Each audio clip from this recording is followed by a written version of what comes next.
And I did not come to play church, but I come to have church in this place. I come to be used by God not only to encourage myself, but to encourage you as well. That God is still on the throne. No matter who is the president, God is still on the throne. Amen. No matter what's going on in your own home, God is still on the throne. No matter what it is that you are up against, God is still on the throne. And I prayed about today's word. I prayed and I said, God, what is it that you would like me to say to your people? And it led me to John chapter 9, where we'll be reading verses 1 through 12. Today I'm going to be reading from the NIV version. That is John chapter 9, verses 1 through 12. And whenever you're there, just signify by saying amen. That's John chapter 9, verses 1 through 12.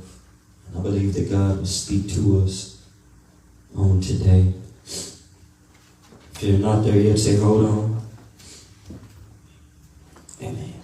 Amen. John chapter 9, verses 1 through 12. It reads, as he went along, he saw a man from birth. His disciples asked him, Rabbi, who sinned, this man or his parents, that he was born blind? Neither this man nor his parents sinned, said Jesus. Watch this. But this happened so that the works of God might be displayed in him. As long as it is day, we must do the works of him who sent me. Night is coming, when no one can work. While I am in the world, I am the light of the world. After saying this, he spit on the ground, made some mud, somebody say mud, with the saliva and put it on the man's eyes. Go, he told him, wash in the pool of Siloam. So the man went and washed and came home seeing. Glory be to God. His neighbors and those who had formerly seen him begging asked, isn't this the same man who used to sit and beg? Some claimed that he was, others said, no, he only looks like him. But he himself insisted, I am the man. How then were your eyes opened, they asked. He replied, the man they called Jesus made some mud and put it on my eyes. He told me to go to Siloam and wash. So I went and washed, and then I could see. Where is this man, they asked. I don't know, he said. I have read for you John chapter 9, verses 1 through 12. May the Lord add a blessing to the hearers and most certainly the doers of his word. You may be seated. Y'all gonna help me out in here today? Amen. If I had to put a title on today's word, that title would be Get It Out the Mud. Get it out the mud. So the text reveals that this was a blind man, unable to see. When you are blind, your sight is limited. When you are blind, your eyes become sensitive to the light.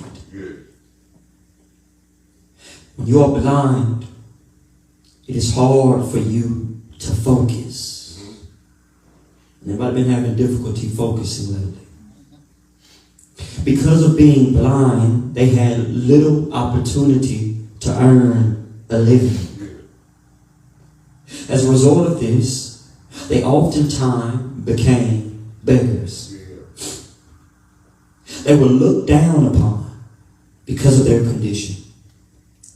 Because they're always asking someone for help, looked down upon because they're in a situation in which they can't fend for themselves. They were ignored because they needed assistance. And I've discovered that people will do you wrong when they find out that you need some assistance. The suffering of the blind person was made worse, being that during these times, in biblical times, if you were blind, it was believed to be a result of sin. So not only does it seem like I need people to help me with my every move because of my lack of resources, but the very people who I need to help me, they blame me because they believe that I've brought this on myself. Am I in a place today? Imagine this. The very people who you need to help you out are the same people who believe that you brought what you're going through upon yourself. The same people who you reach out to end up being the same people that talk about you. Come on, somebody. Am I in the house? Have you ever become let down by people that you thought would help you? Have you ever found yourself just looking for a helping hand? And instead of them helping you out, they'd rather just talk about you behind your back. Am I in the house? Have you ever found yourself begging by the wayside, just hoping that someone hears your cries? Have you ever found yourself to have become lonely because people become aware of what you're wrestling with and what you're dealing with, and instead of coming to your aid, they'd rather keep their distance from you because it's almost as if when they find out what's going on behind closed doors, they think that what you're dealing with is contagious and it might hop off of you and hop onto them, but you just need some help. You just need somebody to not put the blame on you. Somebody to help take the blame and lift it off of you. Somebody that can help to look past what you might have done and what you might not have done. And somebody that can just see you for you. Come on, somebody. Have you ever found yourself just begging to be heard? Begging to be seen? Begging to be appreciated by people who can't see you for you anymore because all they see is what they heard about you. Come on, somebody. You found yourself in a predicament.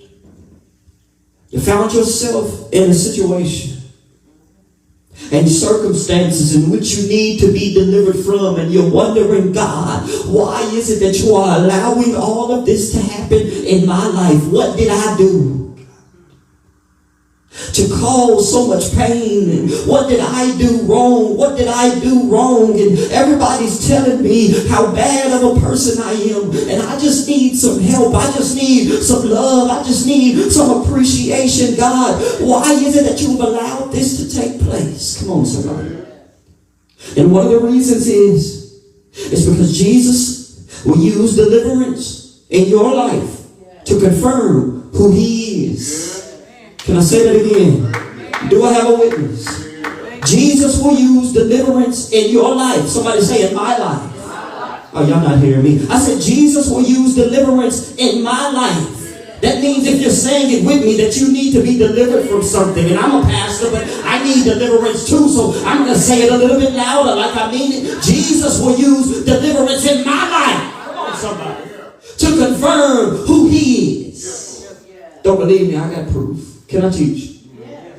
Second Jewish temple tradition suggested that the saliva of the firstborn heir could heal, deliver, and set free.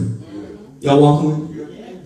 According to their tradition, the saliva of the firstborn son of a king could open the eyes of the blind.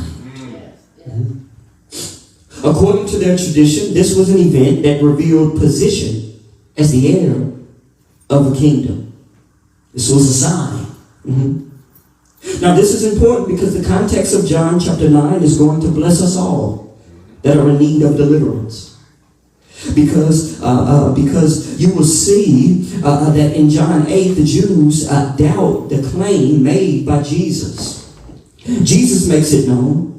Jesus announces his position of authority. Jesus lets it be known, I am the Son of God. Are y'all walking with me? Jesus lets it be known, God is my Father.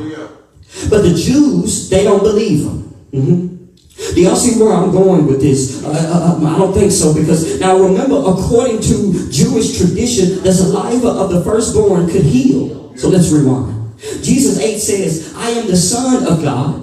Jesus says, God is my Father. The Jews, they don't believe him. Jesus is like, oh, you don't believe me? Well, oh, look, there's a blind man, so watch this. I'm going to spit on the dirt, wipe it on the blind man's eyes, and he's going to see again. So Jesus used the blindness of the blind man as an opportunity to prove who he was. That's good news. Y'all not hearing me? Go ahead and ask me, say, what are you saying, Bill? I'm glad you asked. Jesus will use your deliverance as a way to confirm who he is, and that's good news. You missed it, that was your cue.